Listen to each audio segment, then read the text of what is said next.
Hello friends, how are you. मैं आपसे ये कहना चाहता हूँ कि आप अगर मैथ्स पढ़ना चाहते हैं तो मेरी वीडियोस देखना शुरू करें। मैं पूरी मैथ्स की एक सीरीज़ बना रहा हूँ जिसमें मैथ्स के काफ़ी सारे कॉन्सेप्ट होंगी जो कि आप मान लीजिए प्राइमरी स्कूल से लेके ग्रेजुएशन तक होंगे। ये सीरीज़ पूरा मैथमेटिक्स कवर करेगी और इसके बाद एक वीडियोस आपको देखने को मिलेगी। लास्ट वीडियो में आपने क्वाड्रेटिक इक्वेशंस के बारे में पढ़ा था। मैंने क्वाड्रेटिक इक्वेशंस का कॉन्सेप्ट आपको बता दिया था।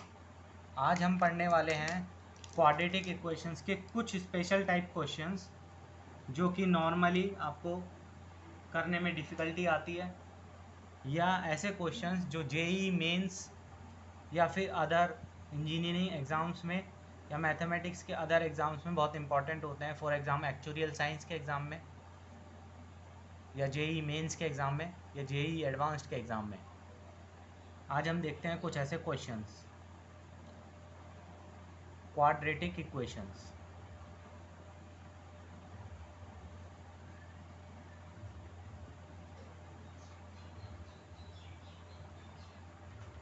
क्वाड्रेटिक इक्वेशन में आप देख सकते हैं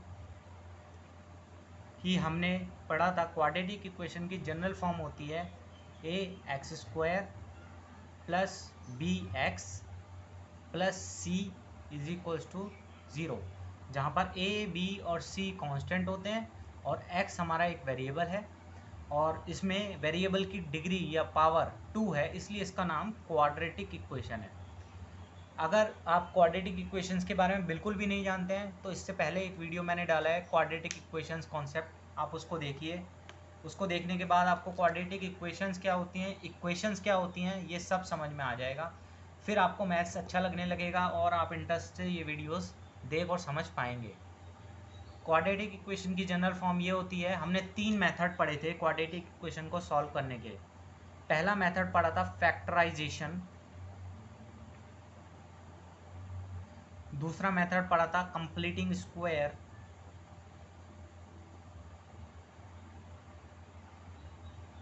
और तीसरा मेथड पढ़ा था हमने क्रॉस मल्टीप्लिकेशन।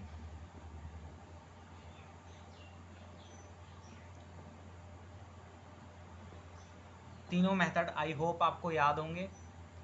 आज हम एक चौथा मेथड देखने वाले हैं जिसको कहते हैं क्वाड्रेटिक फॉर्मूला,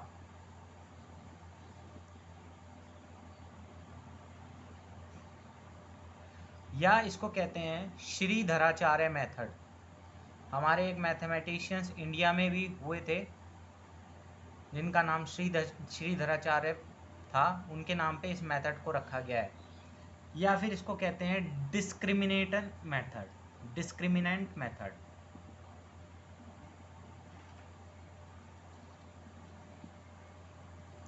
तीन नाम है इस मेथड के जो हम आज पढ़ने वाले हैं, क्वाड्रेटिक फॉर्मूला, श्रीधराचार्य मेथड या डिस्क्रिमिनेंट मेथड। पढ़ते हैं डिस्क्रिमिनेंट मेथड के बारे में।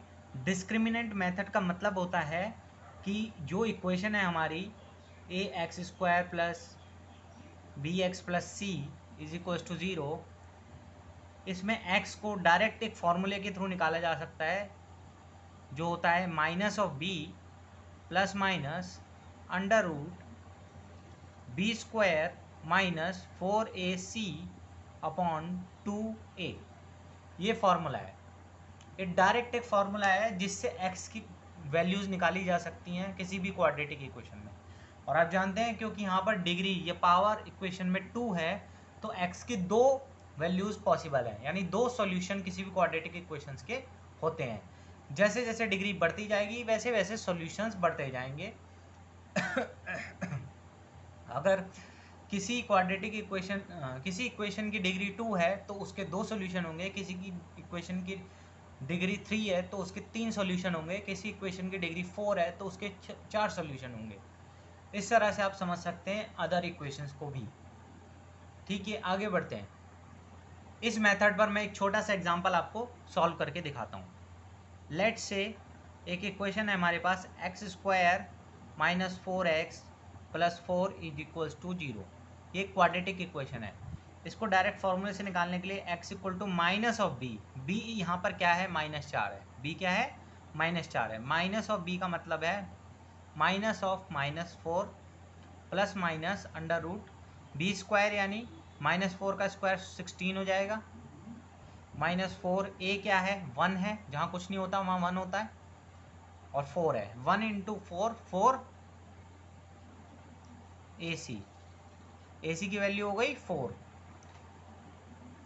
और अपॉन 2a, ए क्या है 1 है, ठीक है। अब इस वैल्यू को आप डायरेक्ट निकाल सकते हैं, प्लस का 4 हुआ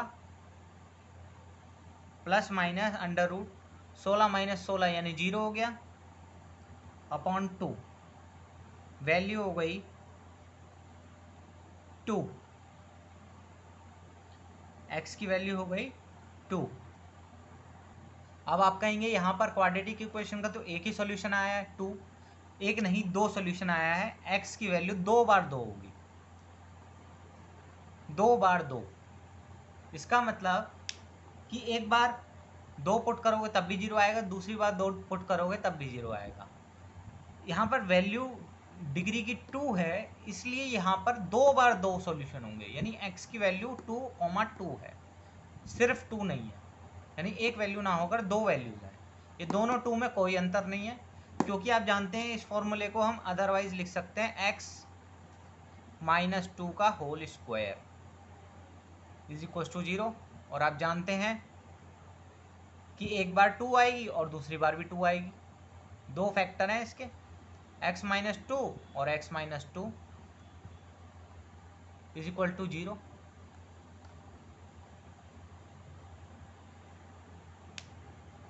तो दो फैक्टर हैं तो 2 बार 2 वैल्यू आएगी, ऐसे ही इस फॉर्मूले से भी आया है। यही है दृष्टिधराचार्य मेथड, और आप समझ सकते हैं कि ये मेथड इम्पोर्टेंट क्यों है। एक खास प्रॉपर्टी और पढ़नी है, आप मान लीजिए x की 2 वैल्यू आती हैं इस क्वाड्रेटिक इक्वेशन में, अल्फा और बीटा, तो एक खास प्रॉपर्टी क्या है, सम ऑफ द रूट्स यानी कि सॉल्यूशन, यानी जो रूट्स हैं हमारे अल्फा और बीटा, उसका जो सम होगा वो हमेशा माइनस ऑफ बी बाय ए के बराबर होगा, और प्रोडक्ट ऑफ द रूट्स किसी भी क्वाड्रेटिक इक्वेशन में रूट्स का जो प्रोडक्ट होगा अल्फा इंटू बीटा वो हमेशा c अपॉन ए के बराबर होगा। ये इंपॉर्टेंट 2 प्रॉपर्टीज हैं, ये आपको याद कर लेनी है। इसके बाद कुछ अच्छे क्वेश्चंस करते हैं जो कि जेई में, जेई एडवांस्ड, एक्चुरियल साइंस, ये सारे एग्जाम्स में आ सकते हैं, आ सकते हैं। मैं इसलिए नहीं बोलूँगा क्योंकि मैं किसी इंस्टीट्यूट का टीचर नहीं हूँ, मैं ऐसे नहीं पढ़ा रहा आपको, किसी एग्ज़ाम की तैयारी भी नहीं करा रहा हूँ, मैं आपको कॉन्सेप्ट से रिलेटेड क्वेश्चंस, मेरे को स्टडी में मज़ा आता है इसलिए मैं आपको वो बता रहा हूँ जो पढ़ना मुझे अच्छा लगता है। ये देखिए, एक हमारे पास क्वेश्चन आया है, x² minus a minus c x plus a b minus b square plus b c minus a c equal to 0। ये देखिए क्वाड्रेटिक इक्वेशन ही है, आप इसको ध्यान से देखेंगे तो आपको समझ में आएगा। एक टर्म तो हमारे पास x² वाली है जो x के ऊपर है, एक टर्म हमारे पास x वाली है जैसे कि ऊपर है, और एक टर्म c है यानी कांस्टेंट। देखो कांस्टेंट टर्म यहाँ पे काफ़ी बड़ी है। इस इक्वेशन को लिखने का तरीका ऐसा है कि आप कंफ्यूज हो जाएंगे कि ये क्वाड्रेटिक इक्वेशन है या नहीं है। इसको देखते ही आपको पहचान लेना है कि ये क्वाड्रेटिक इक्वेशन है। इसको सॉल्व करने के लिए हमारे पास बहुत आसान तरीका है। पहले आप 10 सेकंड सोचिए कि इस इक्वेशन को सॉल्व कैसे किया जाए। 1 2 3 4 5 6 7 8 9 10। अगर आप नहीं समझ पाए हैं तो इसको सॉल्व करना ज़्यादा मुश्किल नहीं है, बस आपको स्टेप बाय स्टेप बढ़ते जाना है। और सबसे पहले यहाँ पर फैक्टर बनाने की कोशिश कीजिए। ये जो टर्म है इतनी लंबी सी, इसमें देखो बी बी बी सी ए तो नहीं, बी बी 3 बार आ रहा है, ए 2 बार आ रहा है, सी 2 बार आ रहा है। इसमें से कुछ ऐसा बन सकता है जिससे कि आप फैक्टर बना सकें। इसको देखकर ये पता चलता है। इसको सॉल्व करने के लिए आप देखिए x² माइनस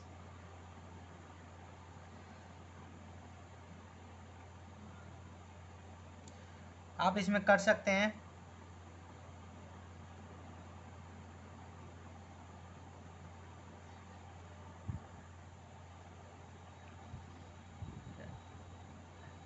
a माइनस सी लिखिए इसको ऐसे ही। इसमें से फैक्टर बनाने की कोशिश करते हैं। यहाँ से b कॉमन लेते हैं इन दोनों टर्म में से, और यहाँ बच गया a, बी स्क्वायर में से b कॉमन ले लिया तो यहाँ बच गया b।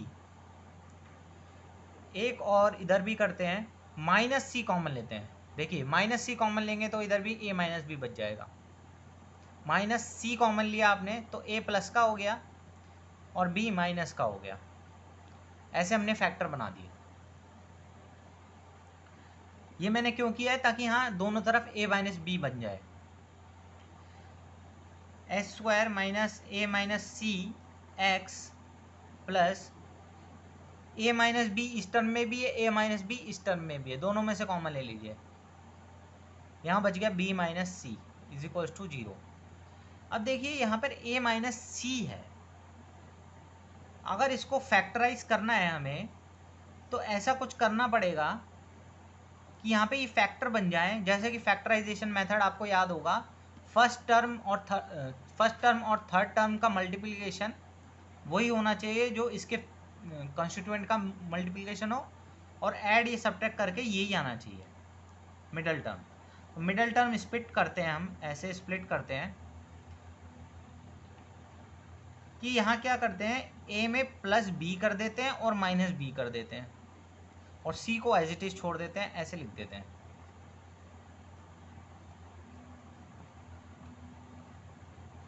ये देखिए मैंने क्या किया है, a और c तो एज इट इज है, a minus c as it is है, और b कोई प्लस किया है, b कोई माइनस किया है। किसी भी जगह पर एक संख्या को जोड़ा गया है और उसी को घटाया गया है, कुछ फर्क नहीं पड़ने वाला इक्वेशन में। अब यहाँ पर आप क्या कीजिए,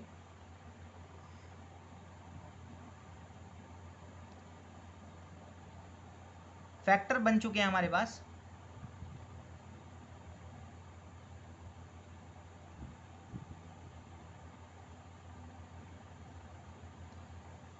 a और माइनस बी को अलग से ले लीजिए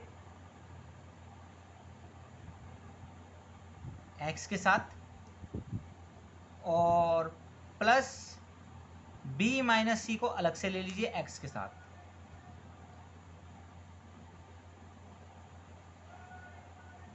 ऐसा मैंने क्यों किया, आप जानते हैं कि इन दोनों को मल्टीप्लाई, फर्स्ट और थर्ड को मल्टीप्लाई करके वो आना चाहिए जो इनको मल्टीप्लाई करके आए। तो थर्ड में देखो फैक्टर क्या है, a माइनस बी है और b माइनस सी है, तो मैंने वैसे ले लिया a माइनस बी और b माइनस सी, इन दोनों को सेपरेट कर लिया है। अब यहाँ से आप फैक्टर बना लीजिए, x कॉमन लीजिए इस टर्म में से और इस टर्म में से, यहाँ बच गया x minus a minus B, और b माइनस सी इन दोनों टर्म में से कॉमन आ सकता है, तो b माइनस सी कॉमन लीजिए, यहाँ बच गया x plus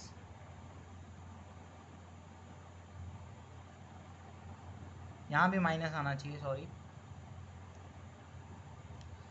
minus b minus c common आना चाहिए, तो x minus a minus b. यहाँ पे आप समझ सकते हैं कि जब स्प्लिट करेंगे तो इसके साथ भी माइनस यहाँ से आ जाएगा और इसके साथ भी यहाँ माइनस आ जाएगा, दोनों तरफ माइनस आ जाएगा। अब यहाँ minus b minus c common ले लिया तो यहाँ x प्लस का हो गया है और ये a माइनस बी माइनस का हो गया। अब देखिए ये दोनों टर्म सेम आ गई, x minus a minus B और x minus a minus b दोनों में सेम आ रही है।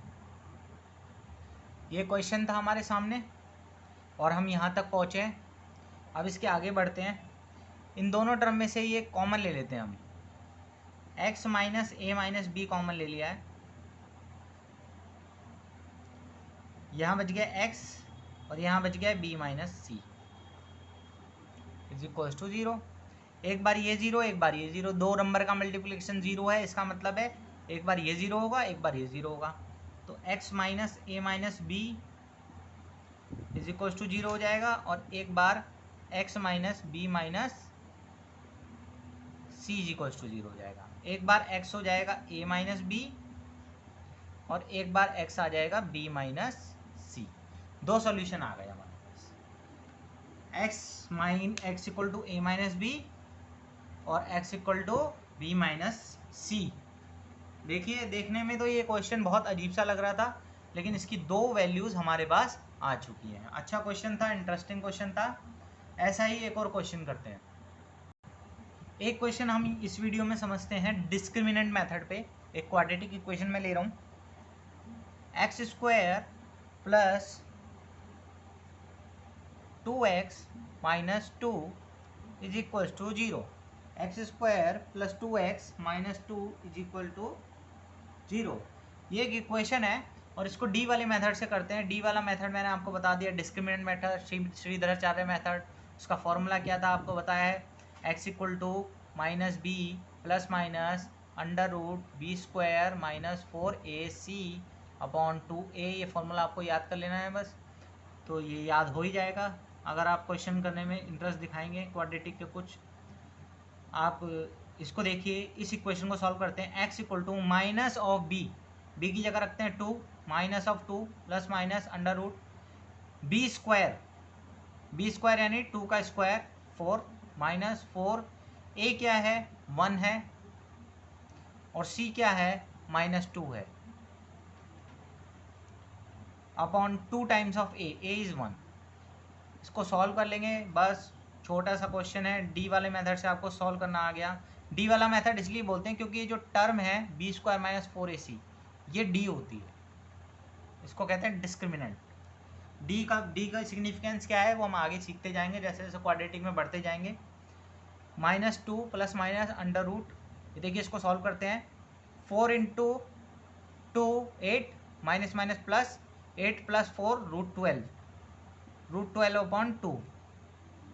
इसमें से कॉमन लेते हैं, 2 कॉमन लेते हैं, यहाँ बच गया माइनस 1 प्लस माइनस रूट 12 का मतलब है 2 बाहर निकाल लिया तो रूट 3 बच गया अपॉन 2 से 2 कैंसिल और हमारा आंसर आ गया x equal to minus 1 plus minus root 3। Plus minus root 3 दो वैल्यू है अपने आप में, एक बार है माइनस 1 प्लस रूट 3 और एक बार है माइनस 1 माइनस रूट 3। एक्स की दो वैल्यूज आ गई हैं, माइनस 1 प्लस रूट 3 और माइनस 1 माइनस रूट 3। डी वाले मेथड से आपको एक क्वेश्चन मैंने करके दिखा दिया। बाकी नेक्स्ट वीडियो में। Thank you. चैनल को सब्सक्राइब करें, लाइक करें, वीडियोस को शेयर करें। Thank you.